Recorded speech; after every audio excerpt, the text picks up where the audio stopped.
ವೀಕ್ಷಕರೆಲ್ಲರಿಗೂ ನಮ್ಮ ವಾಹಿನಿಯ ದೈನಿಕ ರಾಶಿ ಫಲ ವಿಶೇಷ ಕಾರ್ಯಕ್ರಮಕ್ಕೆ ಸ್ವಾಗತ. ಇವತ್ತಿನ ಈ ವಿಡಿಯೋದಲ್ಲಿ ನಾವು ವರ್ಷ 2026 ರ ಆಗಸ್ಟ್ ತಿಂಗಳಿನ 25 ಮತ್ತು 26ನೇ ತಾರೀಕಿನ ದಿನಗಳ ಸಿಂಹ ರಾಶಿಯ ದೈನಿಕ ಫಲಗಳನ್ನು ತಿಳಿದುಕೊಳ್ಳಲಿದ್ದು, ಇಲ್ಲಿ ಈ ದಿನಗಳು ಸಿಂಹ ರಾಶಿಯ ಜಾತಕದವರ ಪಾಲಿಗೆ ಹೇಗೆ ಸಾಬೀತಾಗಲಿವೆ ಅನ್ನೋದೆಲ್ಲವನ್ನ ಇಲ್ಲಿ ವಿಸ್ತಾರ ರೂಪದಲ್ಲಿ ತಿಳಿದುಕೊಳ್ಳೋಣ. ವಿಡಿಯೋ ಪ್ರಾರಂಭಿಸುವುದಕ್ಕೂ ಮುನ್ನ ಎಂದಿನಂತೆ ನಮ್ಮ ವಿನಂತಿ ಎಂದರೆ, ನೀವಿನ್ನೂ ನಮ್ಮ ಚಾನೆಲ್ ಸಬ್ಸ್ಕ್ರೈಬ್ ಮಾಡಿಲ್ಲವೆಂದರೆ ಈ ಕೂಡಲೇ ನಮ್ಮ ಚಾನೆಲ್ ಅನ್ನು ಸಬ್ಸ್ಕ್ರೈಬ್ ಮಾಡಿ, ಜೊತೆಗೆ ನಮ್ಮೆಲ್ಲ ವಿಡಿಯೋಗಳ ನಿರಂತರ ಅಪ್ಡೇಟ್ಸ್ಗಳಿಗಾಗಿ ತಪ್ಪದೇ ಪಕ್ಕದ ಬೆಲ್ ಐಕಾನ್ ಬಟನ್ ಕೂಡ ಕ್ಲಿಕ್ ಮಾಡಿ. ನಿಮ್ಮ ಜೀವನದಲ್ಲಿಯೂ ಏನಾದರೂ ಸಮಸ್ಯೆಗಳು ಬಾಧಿಸುತ್ತಲಿದ್ದರೆ ಈ ಕೂಡಲೇ ಸ್ಕ್ರೀನ್ ಮೇಲೆ ಕಾಣ್ತಿರುವ ನಮ್ಮ ಗುರೂಜಿ ನಂಬರ್ಗೆ ಕರೆ ಮಾಡಿ ಶೀಘ್ರವೇ ಶಾಶ್ವತ ಪರಿಹಾರ ಕಂಡುಕೊಳ್ಳಿ. ವೀಕ್ಷಕರೇ, ಆಗಸ್ಟ್ ತಿಂಗಳಿನ 25ನೇ ತಾರೀಕಿನ ದಿನವು ಮಂಗಳವಾರದ ದಿನವಾಗಿರಲಿದ್ದು, ಇಲ್ಲಿ ಶ್ರಾವಣ ಮಾಸದ ಶುಕ್ಲ ಪಕ್ಷದ ದ್ವಾದಶಿಯ ತಿಥಿ ಇರಲಿದೆ. ಹಾಗೆ ಈ ದಿನದಂದು ಉತ್ತರಾಷಾಢ ನಕ್ಷತ್ರದ ಗೋಚರದ ಜೊತೆಗೆ ಆಯುಷ್ಮಾನ ಹೆಸರಿನ ಯೋಗವಿರಲಿದೆ. ಚಂದ್ರದೇವನು ಈ ದಿನದಂದು ಮಕರ ರಾಶಿಯಲ್ಲಿ ಗೋಚರಿಸಲಿದ್ದು, ಇಲ್ಲಿ ಸೂರ್ಯದೇವನು ಸಿಂಹ ರಾಶಿಯಲ್ಲಿ ವಿರಾಜಮಾನನಾಗಿರಲಿದ್ದಾನೆ. ಈ ದಿನದಂದು ಅಭಿಜಿತ ಮುಹೂರ್ತವು ಬೆಳಗಿನ 11:57 ಹಿಡಿದು ಮಧ್ಯಾಹ್ನದ 12:49 ಇರಲಿದೆ. ಇನ್ನು ಆಗಸ್ಟ್ ತಿಂಗಳಿನ 26ನೇ ತಾರೀಕಿನ ದಿನವು ಬುಧವಾರದ ದಿನವಾಗಿರಲಿದ್ದು, ಇಲ್ಲಿಯೂ ಕೂಡ ಶ್ರಾವಣ ಮಾಸದ ಶುಕ್ಲ ಪಕ್ಷದ ತ್ರಯೋದಶಿಯ ತಿಥಿ ಇರಲಿದೆ. ಹಾಗೆ ಈ ದಿನದಂದು ಶ್ರವಣ ನಕ್ಷತ್ರದ ಗೋಚರದ ಜೊತೆಗೆ ಸೌಭಾಗ್ಯ ಹೆಸರಿನ ಯೋಗವಿರಲಿದೆ. ಚಂದ್ರದೇವನು ಈ ದಿನದಂದು ಕೂಡ ಮಕರ ರಾಶಿಯಲ್ಲಿಯೇ ವಿರಾಜಮಾನನಾಗಿರಲಿದ್ದು, ಇಲ್ಲಿ ಸೂರ್ಯದೇವನು ಸಹ ಸಿಂಹ ರಾಶಿಯಲ್ಲಿಯೇ ಗೋಚರಿಸಲಿದ್ದಾನೆ. ಇನ್ನು ಈ ದಿನದಂದು ಯಾವುದೇ ಅಭಿಜಿತ ಮುಹೂರ್ತವಿರುವುದಿಲ್ಲ. ವೀಕ್ಷಕರೇ, ಇದು ಈ 2 ದಿನಗಳ ಗ್ರಹ, ನಕ್ಷತ್ರ ಮತ್ತು ಯೋಗಗಳ ಕುರಿತಾಗಿರುವ ಮಾಹಿತಿಯಾಗಿದ್ದು, ಈ ಮಾಹಿತಿಯನ್ನೇ ಆಧರಿಸಿ ಈಗ ಈ ದಿನಗಳ ಸಿಂಹ ರಾಶಿಯ ಫಲಗಳನ್ನು ನೋಡೋಣ.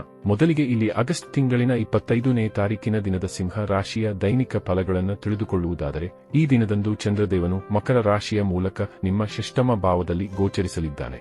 ಹೀಗಾಗಿ ಈ ದಿನದಂದು ನಿಮ್ಮ ಓಡಾಟದಲ್ಲಿ ವೃದ್ಧಿ ಕಂಡು ಬರಲಿದೆ. ವಿಶೇಷವಾಗಿ ಇಲ್ಲಿ ನಿಮ್ಮ ಸಂಘರ್ಷಗಳು ಕೂಡ ಹೆಚ್ಚಾಗಬಹುದಾದ ಸಾಧ್ಯತೆ ಇರಲಿದೆ. ಇಲ್ಲಿ ನಿಮ್ಮ ಸ್ವಭಾವದಲ್ಲಿಯೂ ಕಿರಿಯ ಅನುಭೂತಿ ಉಂಟಾಗಲಿದೆ. ಅಲ್ಲದೆ ಈ ದಿನದಂದು ನೀವು ಜಗಳ ಕದನದಂತಹ ವಿಷಯದಲ್ಲಿ ತತ್ಪರರಾಗಿಯೂ ಕಂಡು ಬರಬಹುದಾದ ಸಾಧ್ಯತೆ ಇರಲಿದೆ. ಇಲ್ಲಿ ನಿಮ್ಮ ಮಾತುಗಳಲ್ಲಿ ಮಧುರತೆ ಇರದೆ ಹೆಚ್ಚು ಕಠೋರತೆ ಕಂಡು ಬರಲಿದೆ. ಹೀಗಾಗಿ ಇಲ್ಲಿ ನಿಮ್ಮ ಸಂಬಂಧಗಳು ಕೂಡ ನಿಮ್ಮ ಮಾತುಗಳಿಂದಾಗಿ ಬೇಸರಕ್ಕೆ ಈಡಾಗಬಹುದಾಗಿದೆ. ಇಲ್ಲಿ ನೀವು ನಿಮ್ಮ ಬೆಲೆ ಬಾಳುವ ವಸ್ತುಗಳ ಕುರಿತಾಗಿಯೂ ಒಂದಿಷ್ಟು ಬೇಜವಾಬ್ದಾರಿತನವನ್ನು ಹೊಂದಿರುವಂತೆ ಕಂಡು ಬರಲಿದ್ದೀರಿ.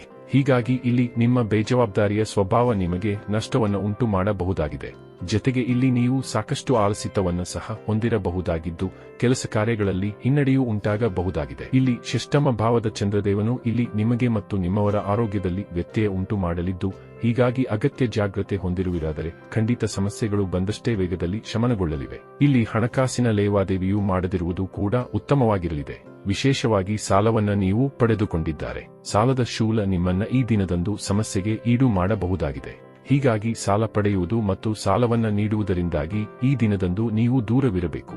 ಜೊತೆಗೆ ಇಲ್ಲಿ ವಿಶೇಷವಾಗಿ ನೀವು ನಿಮ್ಮ ಅತಿರಿಕ್ತ ಖರ್ಚುಗಳನ್ನು ಸಹ ನಿಯಂತ್ರಣದಲ್ಲಿಟ್ಟುಕೊಳ್ಳಬೇಕು.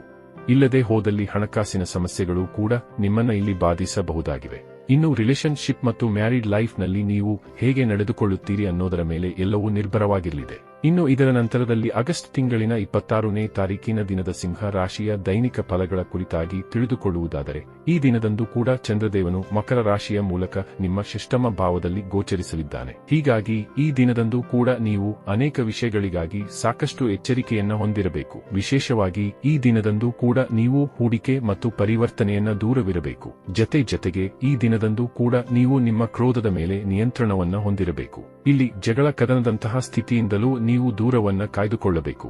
ವಿಶೇಷವಾಗಿ ಎಲ್ಲಿಯೇ ವಾಗ್ವಾದಗಳು ನೆರವೇರುತ್ತವೆ ಎಂದಾದರೆ ಆ ಸ್ಥಿತಿಯಿಂದ ಹೊರಬರಲು ಪ್ರಯತ್ನಿಸಬೇಕು. ಇದರಿಂದಾಗಿ ಈ ದಿನವನ್ನ ನೀವು ಉತ್ತಮವಾಗಿ ವ್ಯತೀತ ಮಾಡಲು ಸಾಧ್ಯವಾಗಲಿದೆ. ಆದಾಗ್ಯೂ ಈ ವಿಶೇಷ ದಿನದಂದು ನೀವು ಏನೇ ಪ್ರಮುಖ ನಿರ್ಣಯಗಳನ್ನು ಕೈಗೊಳ್ಳುವುದಿದ್ದರೂ ಮಾತುವಿನ ಸಲಹೆ ಪಡೆದುಕೊಂಡು ಮುನ್ನಡೆಯಬೇಕು, ಅಥವಾ ಮನೆಯ ಸ್ತ್ರೀಯರ ಸಲಹೆಗಳನ್ನು ಪಡೆದುಕೊಳ್ಳಬೇಕು. ಇದರಿಂದಾಗಿ ಇಲ್ಲಿ ನಿಮ್ಮ ನಿರ್ಣಯಗಳು ಲಾಭದಾಯಕವಾಗಿ ಸಿದ್ಧಗೊಳ್ಳಬಹುದಾಗಿವೆ. ಇನ್ನು ಈ ದಿನದಂದು ನೀವು ಸ್ಟಾಕ್ ಮಾರ್ಕೆಟ್, ಕಮೋಡಿಟಿ ಸೆಕ್ಟರ್ನಿಂದಲೂ ದೂರವನ್ನ ಕಾಯ್ದುಕೊಳ್ಳುವುದು ಉತ್ತಮವಾಗಿರಲಿದೆ. ಆದಾಗ್ಯೂ ಇಲ್ಲಿ ರೂಪುಗೊಳ್ಳಿರುವ ವಿಪರೀತ ರಾಜಯೋಗದ ಕಾರಣ ಇಲ್ಲಿ ನಿಮಗೆ ಹಳೆಯ ಹೂಡಿಕೆಗಳಿಂದಾಗಿ ಲಾಭದ ಪ್ರಾಪ್ತಿಯೂ ಕೂಡ ಉಂಟಾಗಬಹುದಾಗಿದೆ. ಹಾಗೆ ಇಲ್ಲಿ ವಿದೇಶಿಯ ಮೂಲಗಳಿಂದಲೂ ಲಾಭದ ಯೋಗವಿರಲಿದೆ. ನಿಮ್ಮವರೊಬ್ಬರ ಸಹಕಾರದಿಂದ ಇಲ್ಲಿ ನಿಮಗೆ ಇಚ್ಛಿತ ಫಲಗಳ ಪ್ರಾಪ್ತಿ ಉಂಟಾಗಬಹುದಾಗಿದೆ. ಆದರೆ ಇಲ್ಲಿ ವಿದ್ಯಾರ್ಥಿಗಳು ಓದಲು ಕುಳಿತುಕೊಳ್ಳಲಿದ್ದಾರಾದರೂ ಒಂದಿಷ್ಟು ಬೇಜವಾಬ್ದಾರಿಗಳು ಕೂಡ ಕಂಡು ಬರಲಿವೆ, ಅಥವಾ ಕೆಲಸ ಕಾರ್ಯಗಳ ಸಂಬಂಧ ಓದಿನಲ್ಲಿ ಏಕಾಗ್ರತೆ ಹೊಂದಲು ಸಾಧ್ಯವಾಗದೆ ಹೋಗಬಹುದಾಗಿದೆ. ಅಲ್ಲದೆ ಇಲ್ಲಿ ನಿಮ್ಮ ಸ್ವಭಾವದಲ್ಲಿ ಒಮ್ಮಿಂದೊಮ್ಮೆಲೆ ಏರಿಳಿತದ ಸ್ಥಿತಿಗಳು ಕೂಡ ಕಂಡು ಬರಲಿವೆ. ಒಟ್ಟಾರೆಯಾಗಿ ಇಲ್ಲಿ ಈ 2 ದಿನಗಳು ನಿಮ್ಮ ಪಾಲಿಗೆ ಮಿಶ್ರ ಫಲಗಳಿಂದ ಕೂಡಿರಲಿದ್ದು, ಇಲ್ಲಿ ಪರಿಸ್ಥಿತಿಗೆ ಅನುಗುಣವಾಗಿ ನಿಮ್ಮ ದಿನಚರಿಯನ್ನು ಸರಿದೂಗಿಸಿಕೊಂಡು ಮುನ್ನಡೆಯಬೇಕು. ವೀಕ್ಷಕರೇ, ಇದು ಈ 2 ದಿನಗಳ ಸಿಂಹ ರಾಶಿಯ ದೈನಿಕ ಫಲಗಳ ಸಂಪೂರ್ಣ ಮಾಹಿತಿ. ಈ ಮಾಹಿತಿ ನಿಮಗೆ ಇಷ್ಟವಾದರೆ ವಿಡಿಯೋವನ್ನು ಲೈಕ್ ಮತ್ತು ಶೇರ್ ಮಾಡಿ. ಹಾಗೆ ಚಾನೆಲ್ ಸಬ್ಸ್ಕ್ರೈಬ್ ಮಾಡುವುದರೊಂದಿಗೆ ನಿರಂತರ ವಿಡಿಯೋ ಅಪ್ಡೇಟ್ಸ್ಗಳಿಗಾಗಿ ತಪ್ಪದೇ ಪಕ್ಕದ ಬೆಲ್ ಐಕಾನ್ ಬಟನ್ ಕೂಡ ಕ್ಲಿಕ್ ಮಾಡಿ.